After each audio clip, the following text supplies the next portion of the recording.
Assalamualaikum warahmatullahi wabarakatuh. Topik yang akan kita bahas hari ini adalah asam dan basa.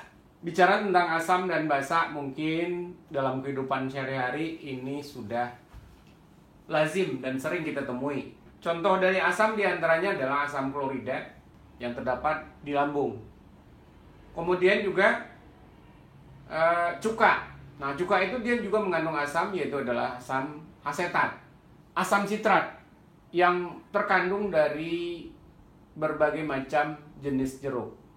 Dan apa ciri-ciri dari asam? Nah, salah satu ciri dari asam yang paling penting itu adalah rasanya yang masam. Kalau untuk identifikasi asam dan basa nantinya tidak diperkenankan untuk mencicipi dari zat-zat tersebut. Yang kedua adalah basa. Nah, basa juga banyak kita temui dalam kehidupan sehari-hari. Berbagai macam cairan pembersih itu mengandung basa. Kapur sirih, mungkin ada yang pernah mencicipi kapur sirih, rasanya mungkin adalah pahit. Yang lain adalah deterjen, kemudian juga obat mah. Nah, ini juga mengandung senyawa-senyawa basa. Dan kalau kita perhatikan, apa ciri dari basa? Cirinya adalah biasanya rasanya adalah pahit. Kemudian kalau kita pegang, itu akan terasa licin di tangan. Tapi untuk lebih jelasnya, bagaimana kita mengidentifikasi nanti asam ataupun basa? Nah, salah satunya nanti adalah dengan cara indikator asam basa. Konsep asam basa. Sebelum kita masuk kepada konsep asam basa, maka kita tahu bahwa larutan itu memiliki 3 sifat. Bisa berupa asam, berupa basa, ataupun garam. Sekarang kita bahas tentang asam ataupun basa. Bagaimana kita bisa melihat bahwa apa yang bisa menunjukkan bahwa suatu zat itu berupa asam atau basa? Kalau kita menggunakan lidah sebagai pengecap, itu tentu tidak bijak, karena ada zat tertentu yang berbahaya. Misalnya H2SO4. Nah, itu adalah zat yang barangkali bisa untuk membakar kulit. Maka dari itu, untuk menentukan suatu asam atau basa, maka kita gunakan apa yang disebut dengan indikator asam basa. Apa itu indikator asam basa? Yaitu zat yang mampu untuk membedakan warna dalam larutan asam ataupun dalam larutan basa. Artinya, pada larutan asam dia akan berbeda warnanya dengan ketika itu adalah larutan basa. Contohnya adalah lakmus. Lakmus akan berwarna merah pada larutan asam, sedangkan dia akan berwarna biru pada larutan basa. Selain dari lakmus, bisa juga kita menggunakan apa yang disebut dengan pH meter, dimana mungkin kita udah tahu bahwa pH yang range-nya adalah 0 sampai 14, dimana kalau dia kecil dari 7 itu biasanya adalah bersifat asam, sama dengan 7 itu adalah bersifat netral, sedangkan besar dari 7 maka dia akan bersifat sebagai basa. Teori asam basa. Ada 3 teori yang membahas tentang asam basa. Yang pertama adalah teori Arrhenius. Pada teori ini, asam atau basa itu tergantung pada kelarutannya dalam air. Jadi dalam arti kata, ini senyawa harus larut dalam air. Yang kedua, terus teori Bronsted-Lowry. Nah, kalau ini, teori kedua ini lebih kepada H plusnya. Apakah H plusnya diterima atau H plusnya diserahkan. Yang ketiga adalah teori Lewis. Nah, dalam hal ini, dalam teori ini adalah berdasarkan pasangan elektron bebas. Apakah dia akan menerima pasangan elektron bebas ataukah dia akan memberi atau menyediakan pasangan elektron bebas? Yang pertama adalah teori asam basa Arrhenius. Kapan dikatakan asam atau basa? Nah, kita lihat. Pertama adalah asam. Asam itu adalah zat yang dalam air melepaskan ion H+. Ingat ya, ini harus dalam air. Contoh, HXZ, ini larutannya, itu turunnya menjadi XH plus dan ion Z min. Jumlah ion H plus yang dihasilkan dari molekul ini, nah itu disebut dengan valensi asam. Jadi kalau kita lihat sekarang, valensi asam itu contohnya HCl. Terurai menjadi H plus dan Cl min. Jadi di sini dikatakan berapa valensi asamnya. Nah, tentu valensi asamnya di sini adalah 1. Contoh lain, H2SO4. Terurai jadi 2H plus dan SO4 2 min.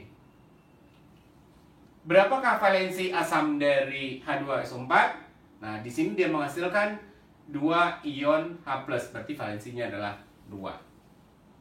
Kemudian, ion negatif yang terbentuk dalam hal ini adalah Z min, disebut juga dengan ion sisa asam.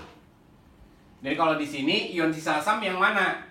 Kalau untuk HCl itu adalah sisa asamnya adalah Cl min. Sedangkan yang contoh yang kedua berarti ion sulfatnya. Itulah ion sisa asam. Atau nanti disebut juga dengan basa.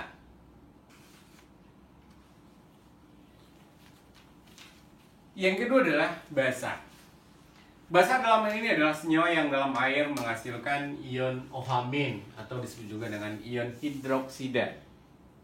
Contoh MOH X kali, ini larutannya.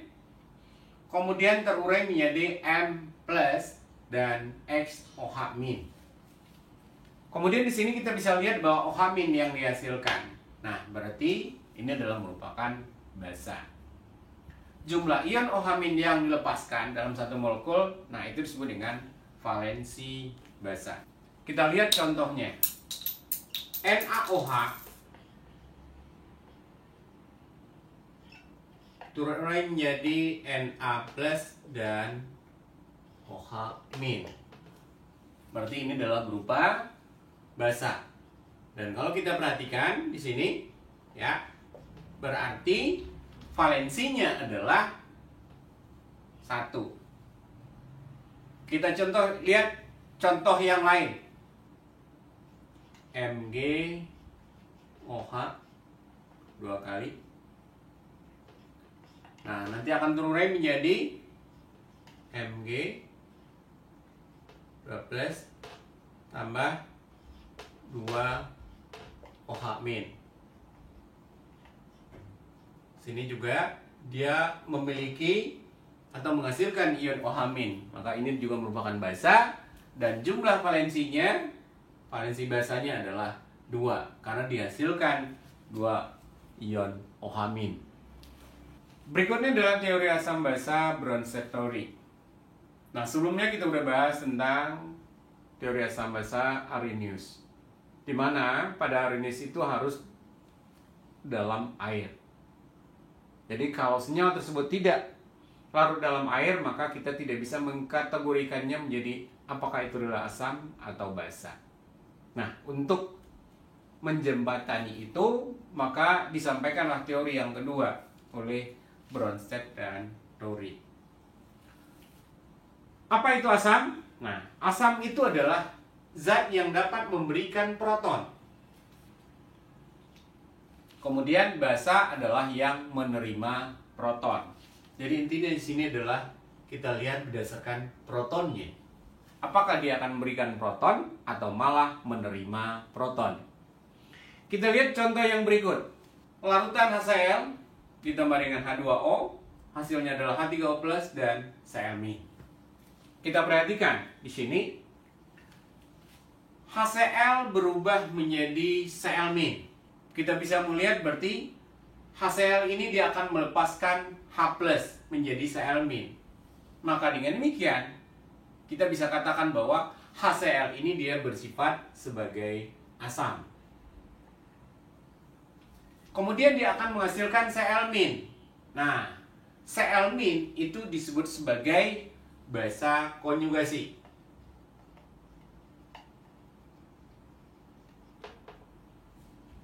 Selanjutnya, H2O. Kalau kita perhatikan H2O nanti akan berubah menjadi H3O+. Ya, berarti dengan demikian H2O ini dia menerima H+ yang dari HCl itu tadi untuk membentuk H3O+. Berarti dengan demikian maka H2O itu bersifat sebagai basa. Sementara H3O+ ini adalah asam konjugasinya.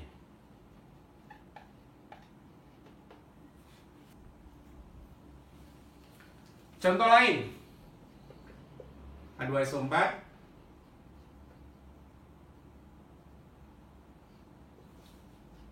tambah H2O, hasilnya nanti adalah H3O+ tambah HSO4-.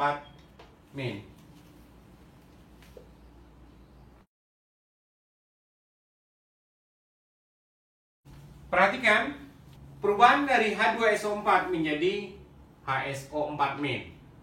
Berarti di sini H-nya berkurang. Ya. Jadi kalau kita perhatikan ini adalah berupa asam. Ketika H-nya berkurang sehingga dia membentuk HSO4-, maka ini adalah basa konjugasinya. Kita perhatikan untuk H2O.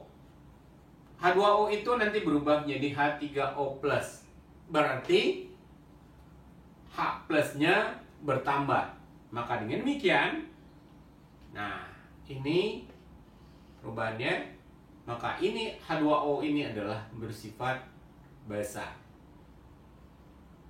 Ini adalah bersifat sebagai asam konjugasi. Jadi kalau kita perhatikan di sini jelas bahwa seperti yang saya sampaikan tadi adalah asam itu apa? Asam itu adalah yang memberikan proton. Di sini H2SO4 itu adalah bersifat asam, dia memberikan proton kepada H2O. Sedangkan basa itu adalah yang menerima proton. Berarti dengan demikian H2O itu adalah merupakan basa karena dia menerima proton dari H2SO4. Nah, untuk hasilnya secara umum dia akan dari H2SO4 dia akan menghasilkan HSO4-, maka dari bentuk asam menjadi basa konjugasinya. Sedangkan air yang awalnya bersifat basa dengan mengikat H+ dia akan bentuk asam konjugasi. Yang berikutnya, ion HSO4-. Nah, ini nanti bisa bereaksi kembali dengan H2O. Perhatikan dulu.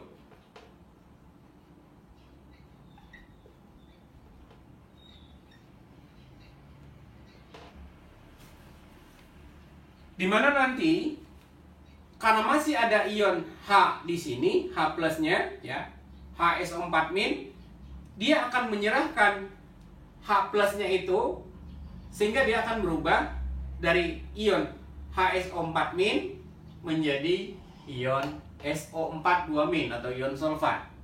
Maka dengan demikian HSO4- ini disebut sebagai asam. Sedangkan SO4-2- ini adalah basa konjugasinya. Kemudian untuk yang kedua, H2O berubah menjadi H3O+. Dapat kita lihat di sini bahwa H2O itu dengan mengikat H+, berarti dia menerima proton. Karena dia menerima proton, maka H2O bertindak sebagai basa. Nah, ini dia akan membentuk asam konjugasinya. Sekarang perhatikan, khusus untuk ion HSO4-. Di sini dikatakan dia bisa bertindak sebagai basa konjugasi. Tapi di sisi yang lain, HSO4- itu juga bisa bertindak sebagai asam. Artinya, dia bisa bertindak sebagai asam, sekaligus juga bisa bertindak sebagai basa. Nah, zat-zat yang seperti itulah yang disebut dengan zat amfiprotik. Selanjutnya adalah teori asam Lewis. Asam adalah menerima pasangan elektron, sedangkan basa adalah memberikan pasangan elektron. Kita lihat yang berikut.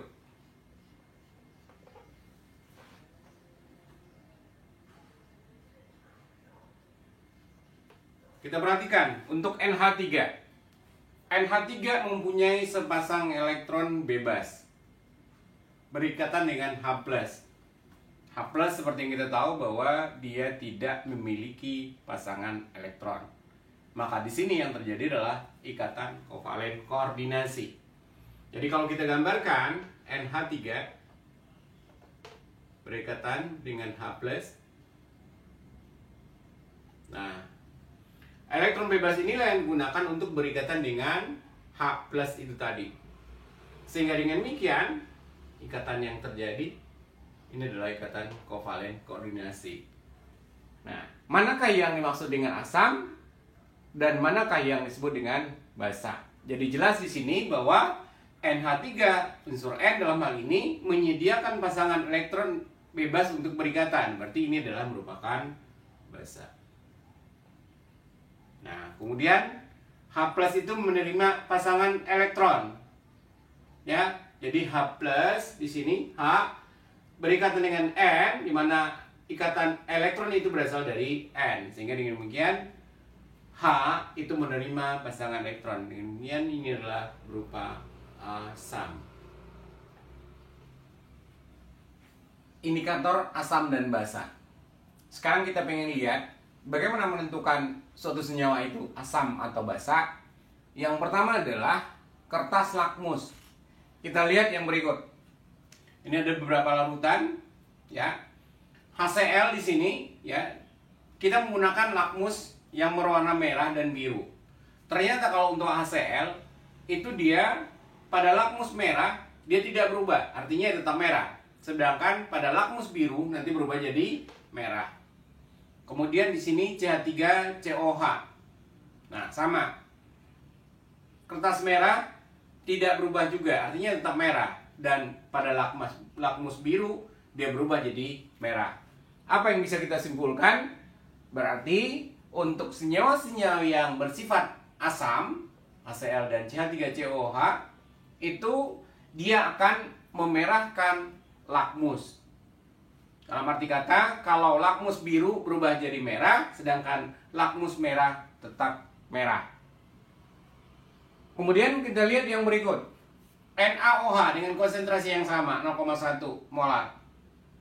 Nah, pada lakmus merah, dia berubah jadi biru. Sedangkan lakmus biru tetap dia biru, artinya dia tidak berubah. Kemudian demikian juga halnya dengan NH4OH. Dengan lakmus merah, nanti dia berubah jadi biru. Sedangkan lakmus biru tetap biru atau dalam arti kata tidak berubah. Dengan demikian untuk senyawa yang bersifat basa, maka lakmus biru itu tetap biru, sedangkan lakmus merah berubah menjadi biru. Contoh yang lain adalah NaCl 0,1 molar. Nah, di sini kalau kita menggunakan lakmus biru, dia tidak berubah, artinya tetap biru.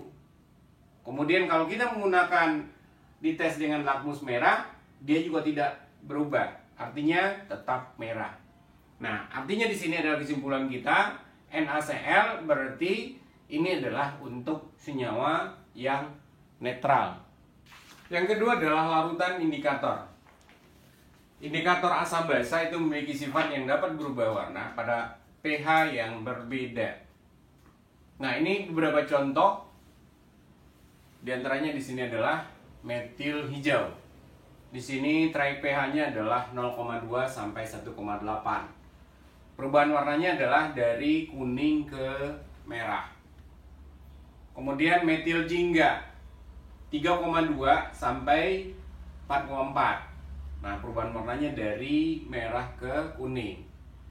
Yang berikutnya adalah fenolftalin. Try pH-nya adalah 8,2 sampai 10. Perubahan warnanya dari yang tidak berwarna sampai ke merah. Ini hanya beberapa contoh dari indikator. Nah, contoh-contoh yang lain mungkin bisa Anda dapatkan di buku. Sebagai tugas, lengkapi indikator yang ada. Yang ketiga adalah indikator bahan alam. Warna alami itu peka terhadap perubahan pH, maka bisa digunakan sebagai indikator asam basa. Contohnya, ekstrak kulit manggis, mahkota bunga kembang sepatu, dan lain-lain. Anda bisa tambahkan sebagai tugas. Selanjutnya adalah kertas indikator universal. Nah, di sini nanti kita akan mencelupkan kertas indikator universal ini kepada atau ke dalam larutan yang ingin kita ketahui pH-nya. Nah, setelah itu baru kita bandingkan terhadap warna yang sudah ada. Sehingga nanti dengan demikian, maka kita akan bisa menentukan harga pH-nya. Sedangkan yang terakhir adalah pH meter. Nah, kalau pH meter tentu ini penentuan pH yang jauh lebih mudah karena nanti kita tinggal celupkan pH meter itu sendiri kepada larutan dan kita akan mengetahui berapa angka atau berapa harga pH-nya. Berikutnya adalah konsep pH. Nah, perhatikan yang berikut ya.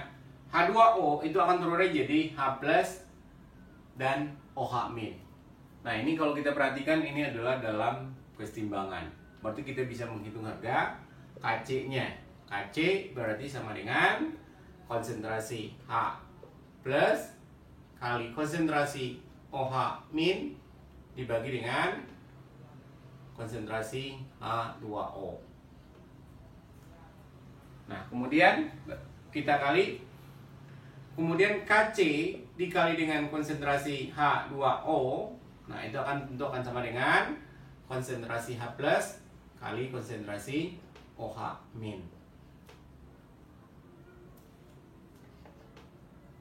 Nah, harga inilah kalau Kc dikali dengan konsentrasi H2O. Nah, inilah yang disebut dengan Kw. Dengan demikian, maka Kw itu akan sama dengan konsentrasi H+ kali konsentrasi OH-. Kemudian diketahui bahwa pada suhu 25 derajat Celcius diketahui bahwa konsentrasi H+ itu adalah 10⁻⁷. Demikian juga dengan konsentrasi OH- juga sama, 10⁻⁷. Dengan demikian, maka harga Kw sesungguhnya adalah 10⁻⁷ dikali 10⁻⁷ sama dengan 10⁻⁴. Jadi dengan demikian, maka harga Kw itu adalah 10⁻⁴. Nanti di sini kita juga bisa lihat ya. Kalau menghitung konsentrasi H+ tentu adalah sama dengan Kw per konsentrasi OH-. Demikian juga nanti sebaliknya. Konsep pH. Seperti yang kita tahu bahwa harga Kw tadi sudah kita dapatkan bahwa harga Kw itu adalah hasil kali konsentrasi H+ kali dengan konsentrasi OH-. Konsentrasi H+ dan konsentrasi OH- dapat juga untuk menerangkan derajat keasaman atau kebasaan. Semakin besar konsentrasi H+, maka juga senyumannya itu juga akan makin asam. Demikian juga sebaliknya. Semakin besar konsentrasi OH-, maka dia juga merupakan makin basah. Untuk menyatakan derajat keasaman, itu digunakan konsep pH. Nah, dalam hal ini konsep pH ya, seperti yang dirumuskan oleh Sorensen itu menyatakan bahwa pH itu adalah sama dengan min log konsentrasi H+. Jadi sekali lagi bahwa pH itu adalah min log konsentrasi H+. Jadi nanti yang kita hitung itu adalah konsentrasi H+-nya. KW seperti yang kita tahu, KW sama dengan konsentrasi H+ kali konsentrasi OH min sama dengan 10 pangkat min 14. Nah, berarti dengan demikian kalau kita lihat berarti PKW sama dengan min log konsentrasi H+ kali konsentrasi OH min sama dengan min log 10 pangkat min 14. Nah, dengan demikian maka berarti PKW sama dengan min log H+ kali konsentrasi min log min OH min berarti sama dengan min log 10 pangkat min 14. Ya, berarti di sini log 10 pangkat min 14 itu adalah min 14 dikali dengan negatif, berarti harganya adalah 14. Berarti dengan demikian maka kalau mau ini adalah kita pecah, berarti PKW sama dengan, kalau ini adalah log, ini adalah kali, berarti sama dengan ditambah. Berarti di sini adalah min log H plus tambah min log OH min. Nah, ini yang berharga 14. Dengan demikian, ya berarti PKW sama dengan min log H plus. Nah, ini sama aja dengan PH. Kemudian min log OH min itu sama dengan POH. Sama dengan 14. Jadi dengan demikian PH tambah POH sama dengan 14. Sehingga dengan demikian totalnya pH dan POH itu harus selalu berharga 14. Asam kuat itu merupakan senyawa elektrolit kuat. Maka kalau dia elektrolit kuat berarti dianggap dia terionisasi sempurna. Sekarang kita lihat contohnya HNO3. Berarti dia akan terurai menjadi H+ dan NO3-. Nah, berapa banyak H+ yang lepas? Katakanlah ini adalah konsentrasinya adalah M. Maka di sini juga M juga konsentrasinya. Kenapa? Karena konsentrasinya ini harus sama persis dengan konsentrasi H+-nya. Karena dia terurai sempurna. Kemudian kalau kita lihat yang lain, H2SO4 terurai jadi 2H+ tambah SO4 2-min. Nah, kalau di sini katakanlah ini adalah M, maka di sini yang terbentuk itu bukan M lagi tetapi adalah 2M. Katakanlah di sini adalah konsentrasinya adalah 1 molar, ya berarti di sini H+-nya adalah 2 molar. Berarti dengan demikian kita bisa menghitung ya konsentrasi H+. Nah, sama dengan A dikali dengan M konsentrasi, di mana A ini adalah jumlah dari H+ yang terurai. Berikutnya adalah basa kuat. Nah, basa kuat ini juga merupakan elektrolit kuat. Jadi dengan demikian dia juga akan terurai sempurna. Dengan demikian konsentrasi OH- yang terbentuk itu akan sama dengan konsentrasi dari senyawanya. Lihat contoh NaOH. terurai jadi Na plus dan OH min. Jadi kalau misalnya katakanlah ini adalah konsentrasinya adalah M, maka Na plus yang terbentuk juga M. Ini juga M. Karena dia terurai sempurna. Dan perhatikan, untuk tanda dari asam kuat maupun basa kuat, anak panahnya hanya satu arah saja. Karena dia terurai sempurna. Nanti kita bedakan antara asam lemah dan basa lemah. Kemudian contoh yang lain, BaOH 2 kali atau barium hidroksida, berarti dia akan terurai jadi Ba 2 plus tambah 2OH min. Jadi katakanlah ini adalah konsentrasinya M, berarti Ba2 plusnya juga M, tetapi OH minnya 2M. Dengan demikian, maka OH minnya itu bisa kita hitung dengan B kali dengan M, konsentrasi, di mana B ini adalah jumlah ion OH min yang terbentuk. Nah, kalau di sini tentu kalau pada barium hidroksida OH minnya 2 kali dari konsentrasi awal. Nah, demikian cara untuk menghitung konsentrasi OH min dari sebuah basa kuat. Yang berikutnya adalah asam lemah. Kalau sebelumnya kita bahas tentang asam kuat, di mana asam kuat itu akan terurai sempurna. Nah, dalam hal ini kalau untuk asam lemah berarti dia akan terurai sebagian. Kalau kita contohkan di sini secara umum Ha terurai jadi H+ dan A-. Kalau kita misalkan contoh di awalnya itu adalah konsentrasinya adalah M, tentu kalau di sini belum. Kemudian yang terurai adalah sebesar X. Berarti nanti akan terbentuk juga sebesar X. A-nya juga sebesar X. Maka dengan demikian, pada saat setimbang, maka kita bisa menghitung ini adalah M kurang X. Sementara ini adalah X, ini adalah X.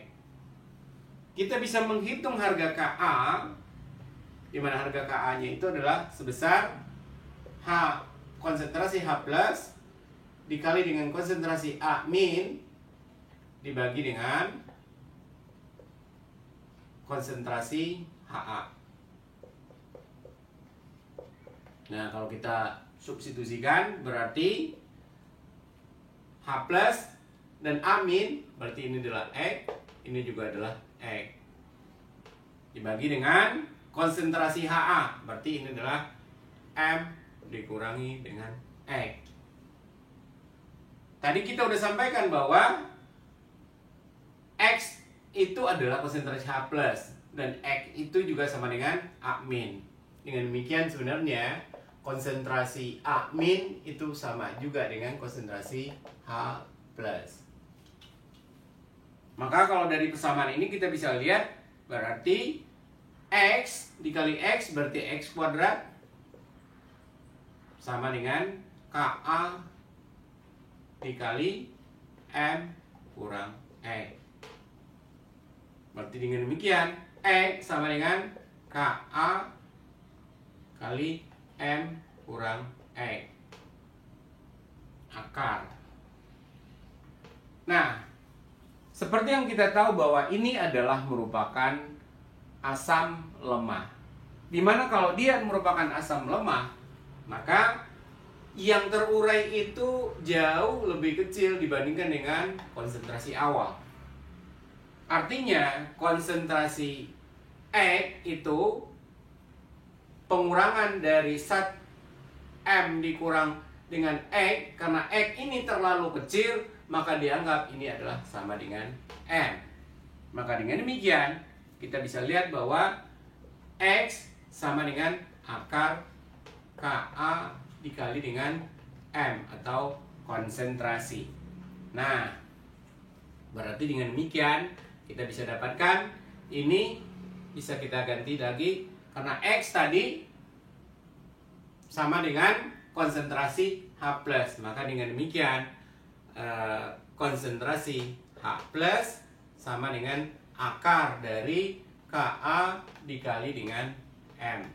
Dimana nanti Ka itu adalah tetapan untuk asam, sementara M itu adalah konsentrasi dari asam lemah tersebut. Berikutnya adalah basa lemah.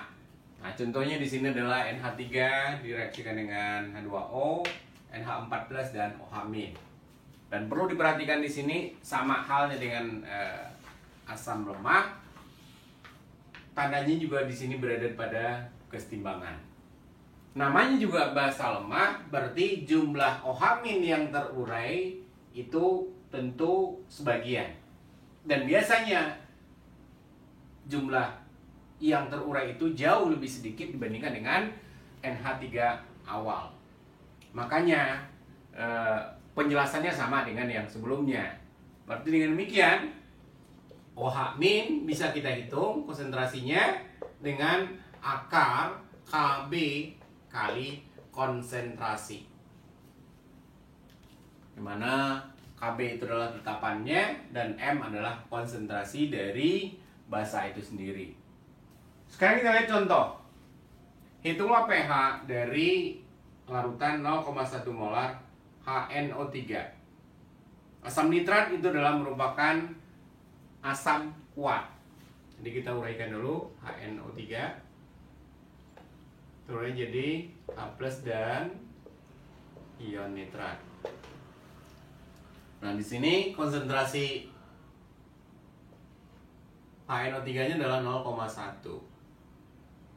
Nah, karena dia terurai sempurna, berarti konsentrasi H+-nya juga 0,1. NO3-nya juga sama, 0,1. Maka dengan demikian kita bisa menghitung, berarti konsentrasi H+-nya itu adalah sama dengan 0,1 molar. Kalau mau dihitung pH, berarti pH-nya adalah min log 10⁻⁻1 atau 0,1. Nah, ini pH-nya adalah sama dengan 1. Yang kedua, hitung pH dari 0,1 molar BaOH 2 kali. Kita uraikan dulu, berarti BaOH terurai jadi Ba 2+ tambah 2OH-. Di sini konsentrasinya sama 0,1. Berarti dengan demikian BaOH-nya, Ba2+-nya adalah 0,1. Dengan demikian untuk OH-nya adalah 2 kali 0,1. Berarti ini adalah 0,2. Berarti konsentrasi OH-nya adalah sama dengan 0,2 atau 2 kali 10⁻⁻1. Berarti POH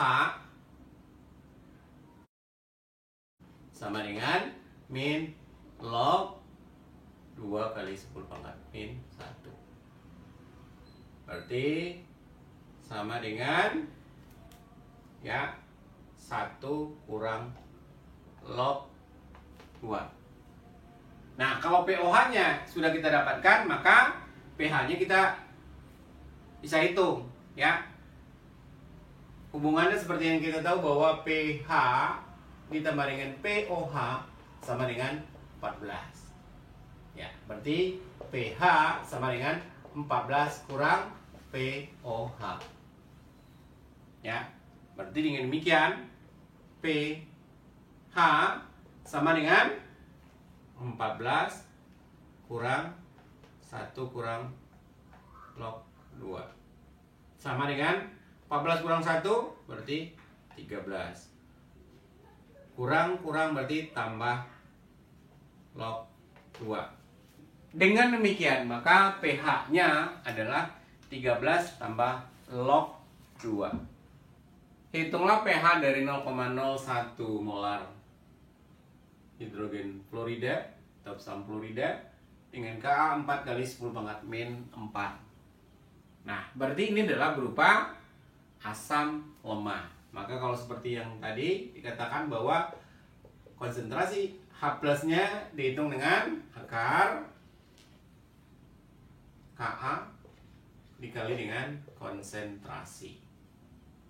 Nah, Ka-nya di sini 4 kali 10 pangkat min 4. Sementara konsentrasinya sendiri adalah 0,01 atau 10 pangkat min 2. Maka dengan demikian kita bisa menghitung, berarti ini adalah akar dari 4 kali 10 pangkat min 6. Dengan demikian akarnya adalah, akar 4 itu adalah 2, akar 10 pangkat min 6 itu adalah 10 pangkat min 3. Berarti ini adalah konsentrasi H plusnya. Dengan demikian maka kita bisa menghitung pH, tentu adalah sama dengan min log 2 kali 10 pangkat min 3. Tentu adalah sama dengan 3 kurang log 2. Hitunglah pH dari larutan C5H5N 0,01 molar. Diketahui bahwa ini Kb-nya adalah 2,5 kali 10 pangkat min 9. Kalau diketahui Kb berarti ini adalah merupakan basa lemah. Nah, kalau basa lemah kita hitung OH-nya. OH- sama dengan Kb kali konsentrasi dari C5H5-nya atau konsentrasi basa. Dengan demikian kita hitung harga Kb tadi 2,5 10 pangkat min 9, atau kalau mau berarti kita jadikan 25 kali 10 pangkat min 10. Kita ganti. Kemudian ini 0,01 berarti sama aja dengan 10 pangkat min 2. Dengan demikian kita dapatkan akar 25 10 pangkat min 12. Atau kita hitung berarti 5 kali 10 pangkat min 6. Itu adalah konsentrasi OH-. Dan kalau kita hitung berarti pOH-nya sama dengan min log 5 kali 10 pangkat min 6.